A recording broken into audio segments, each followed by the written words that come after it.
Hello tout le monde, j'espère que vous êtes en forme, j'espère que vous êtes prêts pour ce nouveau débrief hebdomadaire sur le marché. C'est un concept qu'on tient depuis 7 mois, 8 mois, hyper content de l'avoir lancé. C'est toujours cool de vous retrouver, c'est un concept qui se veut être totalement naturel, hein. Il n'y a pas de cut, il n'y a pas de grosse lumière, il n'y a pas de gros montage. J'allume juste ma caméra, ma webcam qui coûte 100 euros et je vous partage ce que je vois sur le marché. Par contre, euh, ce que je dis et les zones que je vous montre, ça a de la valeur. Et on l'a vu, hein, notamment, je vous invite à remonter les anciens débriefs. On a quand même prédit la montée du Bitcoin. Mais je vous avoue que là, cette semaine, je suis euh, vraiment, j'ai rien compris à ce qui s'est passé sur l'or. Depuis 2 semaines, extrêmement difficile. Donc ça, c'est le pattern qu'on a. Vous avez vu, on avait ici une structure haussière, point haut, toujours plus haut. Jusqu'à là, rien d'anormal sur mi-juillet. Et tout d'un coup, grosse poussée violente. On parle d'une poussée de l'ordre de 4%. Sur le gold, c'est immense. Ok. Si je prends cet outil, on est à quasiment 1200 pips de variation. C'est immense. En même pas une semaine. Là, ce que vous voyez avec mon curseur, c'était le 17 juillet, jeudi, et là, c'était mardi.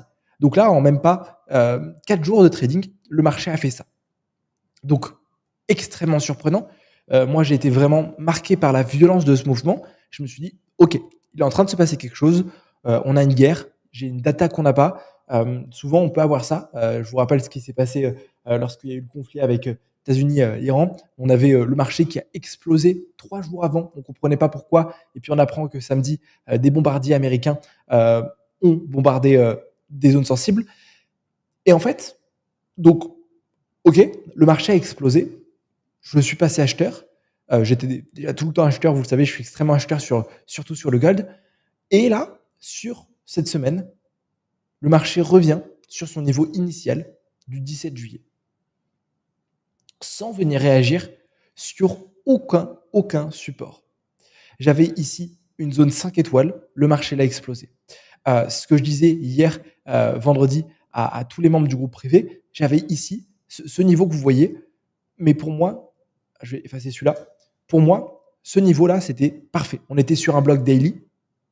On est toujours dans le bloc daily ici. Sur du 4 heures, on avait notre bloc. On était dans une zone OTE. Le marché n'avait jamais refermé ce niveau. C'était bref, un trade qui était 5 étoiles. 5 étoiles. Et pourtant, comme vous pouvez le voir, le prix l'a explosé. Alors moi, j'ai réussi à prendre un achat, clôturer $2000 vendredi. Mais pour moi, là, c'était to the moon. Pour moi, vraiment, c'est un trade 5 étoiles et le marché doit faire ça. Et en fait, le fait qu'on vienne comme ça, pousser d'un coup, tout exploser, et que ensuite, donc la gros price action haussier, et quand le marché revient sur le support, on l'explose, c'est du pump and dump. Et c'est vraiment extrêmement difficile. Parce que pour le coup, on ne sait plus dans quelle direction aller. Pour moi, cette semaine, clairement, il fallait acheter. Clairement, il fallait acheter. Mais comme vous pouvez le voir, les achats n'ont pas trop payé. Moi, j'ai pris 3 trades la semaine dernière. Je suis très, très content de cette semaine parce qu'il y avait beaucoup de pièges. J'ai fait un stop loss et j'ai fait deux trades gagnants, dont un trade qui était lundi avec 4 de risk reward qui m'a fait toute ma semaine. J'ai fait 8000, moins 2000, 3000. Donc, j'ai fait une semaine en positif. Mais heureusement que j'ai pris mon trade lundi parce que sinon, cette grosse correction, c'est un coup à cramer son compte. Et j'ai vu beaucoup de groupes partager des achats en masse, parce qu'ils ne comprenaient pas aussi cette descente et qui ont fait pas mal de stop loss. Donc, à voir ce qui va se passer. Peut-être que le marché est venu chercher cette trendline, mais franchement, j'y crois pas parce que c'était des lots protégés. À voir ce que le cours va faire. Moi, je reste acheteur. Je suis désolé.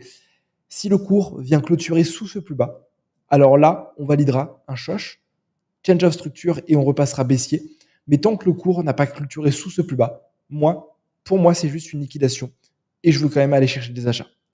Attention à vous, on n'est pas sur un marché directionnel, on est quand même sur un range. Si je dézoome ce qui se passe, on est sur un range en daily en 4 heures. Donc, n'oubliez pas, voilà, c'est pas un marché aussi dingue qu'on aurait pu avoir, par exemple, sur le début d'année où on a vraiment tout cartonné. Là, beaucoup plus d'indécision. C'est pas pour ça qu'il n'y a pas de profit à faire. Et au contraire, moi, j'adore ce genre de marché parce que ça nous permet de renforcer notre discipline, ça nous permet de renforcer notre méthodologie et de montrer que vraiment, en trading, pour gagner, c'est pas de la chance, c'est pas du hasard. Il faut juste être putain de discipliné. Petit tour sur le Bitcoin, même s'il n'y a pas grand-chose à dire, J'ai personnellement pas ouvert de trade cette semaine sur le Bitcoin. On est revenu ici sur cette imbalance daily, si je dis pas de bêtises. Exactement. On est en train de corriger. Donc, cette réaction haussière, elle montre qu'il y a beaucoup d'acheteurs. Ok. Vraiment, vous avez vu, souvent les imbalances, ça réagit pas comme ça.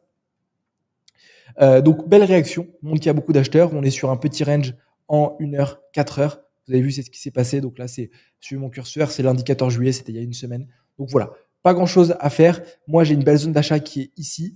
Je cherche et je suis toujours acheteur. Pour moi, le Bitcoin, on est toujours sur un momentum haussier et on peut clairement aller sur les 130, 140 000 dollars. Voilà, les amis, pour le petit débrief hebdomadaire. J'espère que vous avez kiffé ce petit débrief. Comme d'habitude, si jamais vous l'avez aimé, mettez votre pouce bleu, mettez votre cœur, mettez votre fusée, mettez tout ce que vous pouvez mettre. Et je vous le rappelle, je vous partage dans ces débriefs uniquement ma vision, ce que je vois sur le marché. Ce n'est en aucun cas un conseil en investissement. Faites vos propres recherches. Et je peux très bien vous partager une zone sur ce débrief que je ne vais pas exécuter parce que les trades, je les prends en direct et j'attends toujours, je vous invite toujours à ne pas trader que sur du 4 heures du daily. Attendez des confirmations sur les plus petits intervalles de temps, comme du 5 minutes, du 15 minutes ou du 30 minutes. C'était Casper, très bon trading à vous les amis, ciao ciao.